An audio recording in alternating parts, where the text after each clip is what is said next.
Welcome to All Things Possible TV. I'm excited to have you here with me. I'm Kris Barney, and today's episode is a little heavier topic.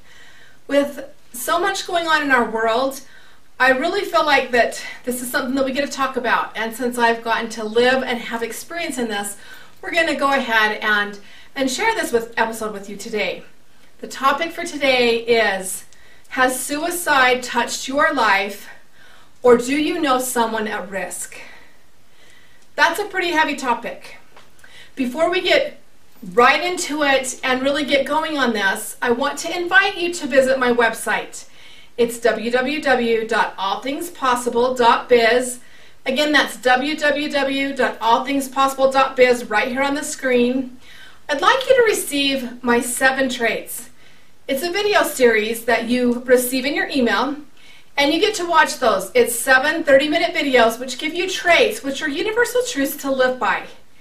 When we live by these truths, we can move forward in our life. And it will really benefit you to be able to make sure that you are living those traits. So go jump on, even if you pause this and go do it now, go ahead and go get those traits. And also, I would like to give to you the opportunity to have a free strategy session with me. Especially if you're dealing with suicide of a loved one, or you think you know someone that's at risk, you can get a free strategy session with me, and just go to that website, click on the contact us, and send me an email, and just let me know that you want to receive your free strategy session. So go ahead and do that. I'll give you the information again at the end of the video, so that you make sure you have the opportunity to get the gifts that I have for you. We've talked a lot about being a giver and a receiver as well as a taker. And because we've been talking about this topic, things have come up recently with the recent passing of Robin Williams, this fabulous comedian, wonderful man, excellent actor. Everyone put a smile on everyone's face. And yet, what happens? He dies by suicide. And the whole world is, well, okay, so a lot of the United States is in complete, like, oh my gosh, we did not see this coming, and how could this be? Well, I'm going to get a little raw and real with you today, because Robin Williams was a fabulous man, a fabulous person with all this personality, and yet he had struggles. These deep things that we hold inside, these emotions, these feelings, these inadequacies that we hold, and pretty soon they bubble up to where we can't take it anymore. I don't know all of Robin's situation. I know that there was some of the things that if you were to give me a list and I was to tell you all these different things to look for and the facts, which I'm going to share some of that with you, there would be several on there that would be like, oh, that's probably true, that might be true. And yet, we see someone who puts on the mask, right, and entertains and does a phenomenal job, and we don't even take into consideration for 1 minute that this person needs unconditional love, they need to belong, and they need life to be different. And I want to raise your awareness, especially at this time when everybody's kind of already aware of, like, wow, that is something that we really need to talk about. Let me give you some statistics. I wrote down, statistics are pretty hard to get on suicide because most of the things that they have are a few years old. So these are a few years back. 37,000 people die, minimum, a year from suicide. 37,000. That is the 10th leading cause of death in America, is suicide. 1 million people attempt suicide a year. So over 1 million attempt suicide, 37,000 actually die. That is a big problem. And what I can tell you is that it's just getting worse. Our world is getting really difficult. The choices that teenagers have now, all of the pressure that's put on us, and because our communication has gone to technology rather than in person, we don't feel like we belong. And that's a huge, huge piece in our lives. Huge to belong. It's in the hierarchy of needs. If you look at Maslow's hierarchy of needs, which I've referenced before, that third step is belong. We have to belong. We have to feel like that there's a reason for us, or we have some worth and value. Men, and this is not to be picking on you, but men are 4 times more likely to commit suicide than a woman. Now those ratios, I think, are coming a little bit closer to 3 times, but the latest statistics that I was able to pull up they are still 4 times more likely. 79% of the deaths by suicide are men. That is really sad. Part of that is the pressure to provide for the family, to do all these things, or that I'm not enough because the wife's having to provide too. There's a lot of those pressures, a lot of those emotions that we're not knowing how to handle or what to do with them, and we're not even aware that that's what they're thinking. And so we aren't there to step in and maybe, be that intervention that they need. 90% who die by suicide are what they term as clinically depressed, so they're in a clinical depression, or it has some way to come back to substance abuse. Now, I'm going to share some really raw and real feelings with you, because many of you that have watched several of my episodes have seen that my twin brother committed suicide. And so that's going to be something that is difficult for me to share with all of you, but at the same time, I feel that if I'm able to share this experience with you, maybe you'll be able to see those signs to watch for, those things that maybe would make a difference for your loved one. I want to tell you some of the signs to watch for, because most people won't sit through a 30-minute video, and maybe you're one of those. I want to give you some of these signs right up front, so in these first few minutes. One of the signs to know that someone's struggling or that possibly might be having those thoughts is if they talk a lot or they think a lot. So if you might be the person, if you think a lot about death, you're kind of like an obsession. You talk about, God, what if I died? Or how would that be? And they ask questions that lead to that. That's a sign to watch for. Clinical depression, of course, is a big sign of someone who would decide to end their life.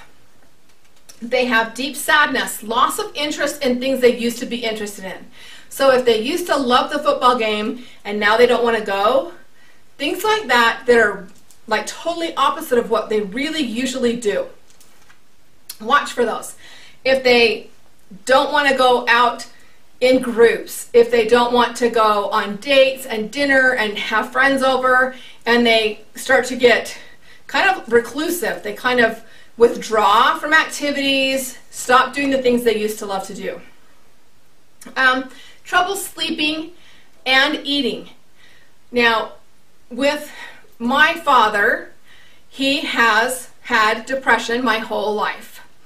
And when he goes into a deep depression, which he ends up hospitalized for, he starts out with dropping like 40 pounds in a month. You can almost see it coming. He stops sleeping. He is completely insecure.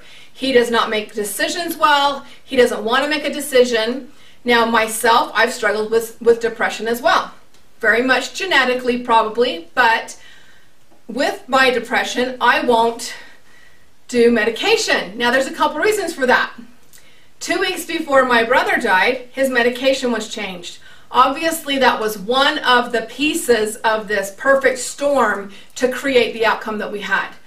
But my father's also had to take medication, and he's had to change it quite a bit. And there's been some difficulty with that. I have not been able to see that the medication in my family has worked as well as it has for others. And so I choose not to do that, but I know what signs to watch for. If you don't know what signs to watch for in yourself, if you don't see yourself slipping, if you don't know what triggers you have, then that is not an answer for you. You need to seek professional help. You need to have some help with that depression, with those feelings, because there's a lot of medications, there's a lot of different things you can try. There's a lot of natural things you can do as well. I do a lot of natural things because that's what I feel good about. So make a decision for your health, what's best for you, but know your triggers, know your signs. When you start to feel hopeless, helpless, and worthless, those are triggers and signs that you don't belong, that you're not feeling loved, you're not feeling that you're a contribution, and those are signs that begin to go into that process of, is it worth it for me to be here? Okay, those are things that you can watch for in a loved one. And if it's yourself, the best thing for me and for many, many, many of my clients is to talk it out. When I talk with one of my clients, I'm not saying I know everything, because even when I talk to my mentor, it's profound, the things that they say, and you're like, oh, I never thought of it that way. But I will listen to what they're saying, and I'll be like, well, wait, why? Why are you judging yourself like that? Why is that happening? And you wouldn't do that with someone else. And it's when you can kind of have someone to bounce those thoughts off of, you can see that you might be being too harsh on yourself. Maybe you're not seeing the whole picture or willing to look at the whole picture. A lot of times we put these little blinders up and we don't see it. Not that it's not there, it's that we don't see it. And so it's really good to talk with someone, get a mentor, get a psychologist, get someone who can help you. Putting your affairs in order. Now, there's a difference between, oh, we finally got life insurance and we can afford it now, versus I just upped my life insurance a whole bunch and no real reason. So that's a clue. Now, normally that isn't me upping my own life insurance and not telling anyone. Like, that's hard to see. That's hard to know that that happened. But if you come across something like that, you might know that there's something going on. Something's stirring. You need to check deeper into that loved one that you have in your home, in your family, and your friends. When they start to say that everyone would be better off without me. Now, we've talked about that taker, and a lot of takers will be like, oh, feel bad for me, nobody likes me, everybody hates me. And they do go into that mentality of everyone would be better off, right? But yet when it gets to that point where it's really heartfelt and you can see that it's that disconnect with belonging in that group, feeling of value, that is a big one.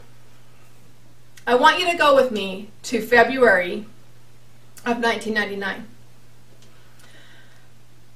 We had just completed going through cancer with my son when he was 9, and it was a brain tumor. We had just completed, my daughter had to have her school redone, and we had just finished those and had to move out and live in a trailer for a year while we built a home on our property because of the medical bills. So we'd been through a lot of pretty huge trials, and we'd stayed together as a family, we'd gotten through it, we'd had this new start because we moved clear out to this new area.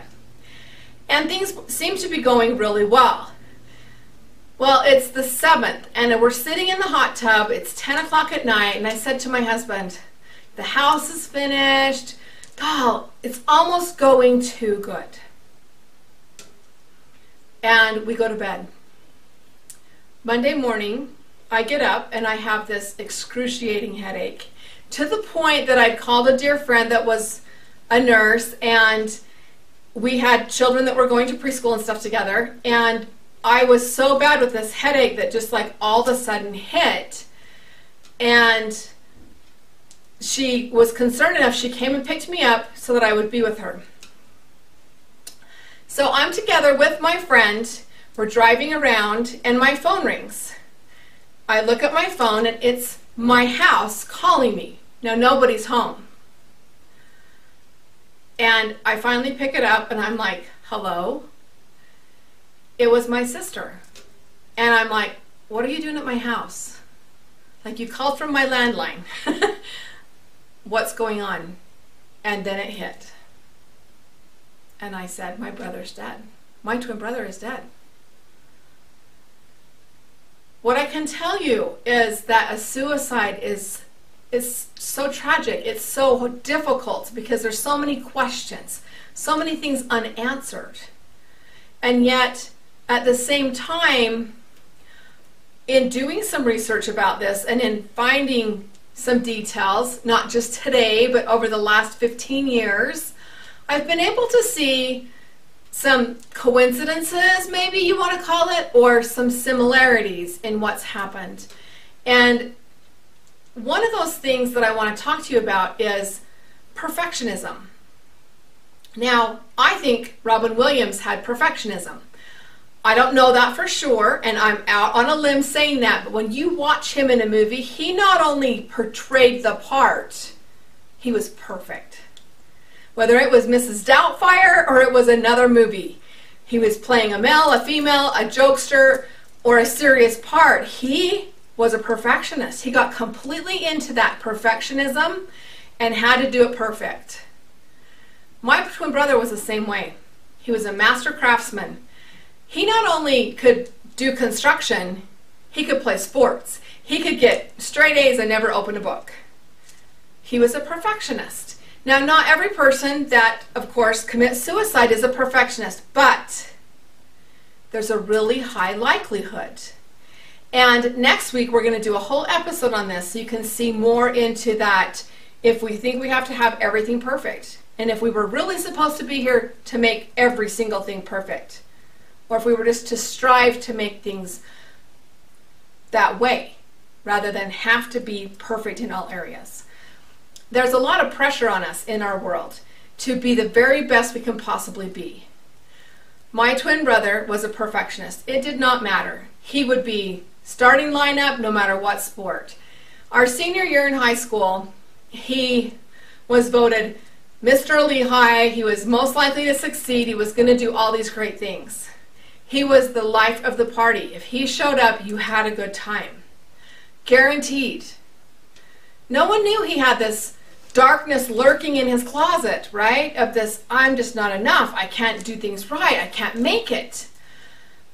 On that day in February in 1999, he had the perfect storm. Everything had come together. His company had bids out, but nothing came in. A job pushed back, so he wouldn't have work. He had employees to pay. It was the perfect storm. You add depression on top of it and medication change, and it all went south. And he took his life. Hardest thing ever. Left a wife and 4 children. I want you to fast forward with me to many years later. When his children were young at the time, he had a 1-year-old, a 3-year-old, almost 4, and then 2 other boys that were a little bit older. One was 10, one was 9.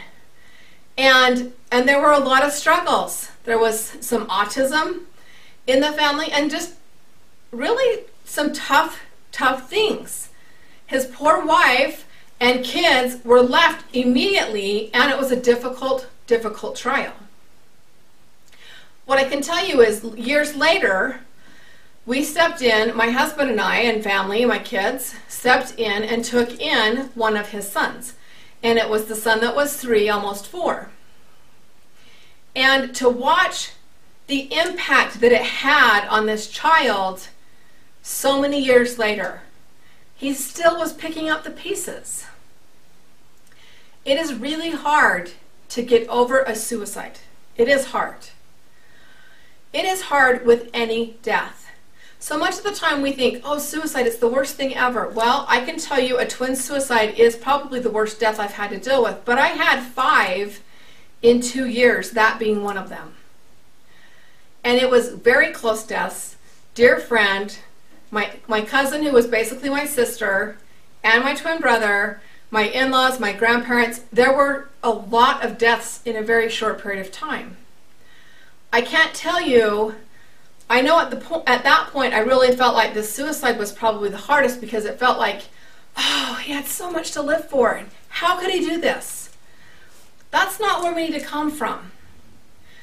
We also need to be careful of the space that we take as far as ownership of why it happened. Oh, I could have stopped it. I know that one from personal experience. I talked to my brother less than 2 weeks before he passed away. And I knew he had suffered with depression. I knew things were up and down. He guaranteed he was fine, guaranteed everything was okay, even though I asked some questions. And he just reaffirmed to me that he was good. Everything was going great. He had jobs coming in, everything was good. That wasn't sufficient for me for a long time. What I have found over time in the healing process is the sooner I let that go and quit holding myself accountable for my brother's choices, the better I could heal. Now, as parents, as siblings, as neighbors, we wonder, oh, what could I have done? I should have called. We all know the should-haves, could-haves, would-haves, they're not worth it. We at some point have to learn how to acknowledge what's happened, what we're capable to do about it, meaning forgiveness, letting go, allowing that, that love to be there. Let's recognize what we could do now before it happens, rather than how to fix the problem after it happens. What I know I could have done different is spent more time with my brother. We were really close, yet we didn't do tons together. We had different beliefs, not even necessarily beliefs, but different lifestyles. He liked to smoke and drink, and I didn't. And we didn't spend as much time together as we could have. And yet, I look back on it and go, was that me in judgment rather than unconditional love? Over the years in my life, I've learned a lot of lessons. And a lot of those lessons have come from family and friends, but a lot of them have come from my children. And I've learned that, wow, that was pretty good when I did that, but that wasn't so good. We need to really recognize the things that we're doing that are working and the things that aren't. We need to let others know that we love them unconditionally. We care about them. They belong. And they're part of us. So many times we brush it off and are like, oh, okay, whatever, it's just them. I work with clients all the time that say, oh, I just don't know what to do, so I just don't spend any time with them. That is not an answer. What I can tell you is by not spending time with them, they don't feel like they belong. And if there's one thing that I could guarantee for you, for life to be better and for you to handle things better, is to have that unconditional love. Allow forgiveness to come in and play a part in your life. Be willing to forgive yourself. Forgiving me was the hardest thing I had to do. And yet, as I forgive myself, as I give myself the benefit of the doubt I would give anyone else, I'm happier, I'm healthier, I'm freer. Suicide is a very difficult thing. Any death is difficult. People will come and say, oh, I know how you feel. I had a cousin. And yet, really, they probably don't know exactly how you feel. They don't know what you're going through, what you went through before, how your feelings are now. They aren't trying to be mean. They aren't trying to do the wrong thing. They don't know what to say. When we can be forgiving and loving and caring and kind, it helps in all aspects. I know that this big to-do through America with Robin Williams passing, it's a big attention getter. Let's look at it for what it is. Let's add the value that it deserves. Robin Williams was a wonderful man, the same as Kirk Brady was a wonderful man. My twin brother was fabulous. He had his quirks, he had his things he did that he shouldn't have. He wasn't perfect. We're not here to be perfect. We're here to live and to learn and to love. We're here to belong and let others belong with us. And when we can open our hearts to be giving to all of those. You've heard me talk about my child with same-sex attraction.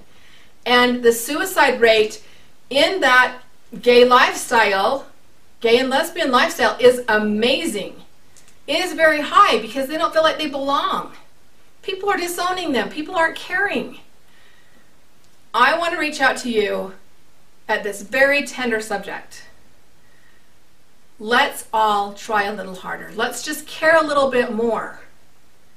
Let's seek to find the good in other people, because we all have good, the same as we all have bad.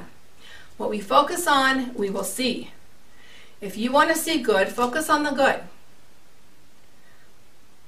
If you have concern of a loved one, if you have someone that you're worried about, or perhaps it's yourself, visit my website at www.allthingspossible.biz, again right here across the screen, and get my 7 traits.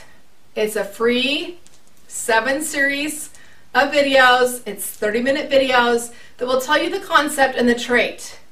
They're universal truths, principles to live by, and values that will bless your life. It will give you abundance. It will move you forward, and for a lot of you, it will transform your life. Many of you already live a lot of those traits already, but perhaps the refresher is always good. I go back and listen all the time because we need that step, that next step. There's always that next layer of integrity, that next layer of gratitude, that next layer of service. So get the traits. Also, if you would like a free strategy session with me, I would like you to go to my website and go to the Contact Us button on the website and send me an email. In the subject, just put strategy session and send that off with your information so that I can get with you and we can chat. And whether it's about the suicide or something else, feel free to get a hold of me and let's talk about those things in your life that you'd like to discuss. Thanks for joining me on this episode, and just know that death is very difficult, but if we can, in our heart, find the love, let go of the guilt, let go of the sadness, and rejoice in the time that we had with them. Rejoice in the memories. Rejoice in how they touched our life, what they mean to us, and the goodness. That will help us keep the memories alive. Thanks for joining me, and we'll see you next time on All Things Possible TV. Bye-bye.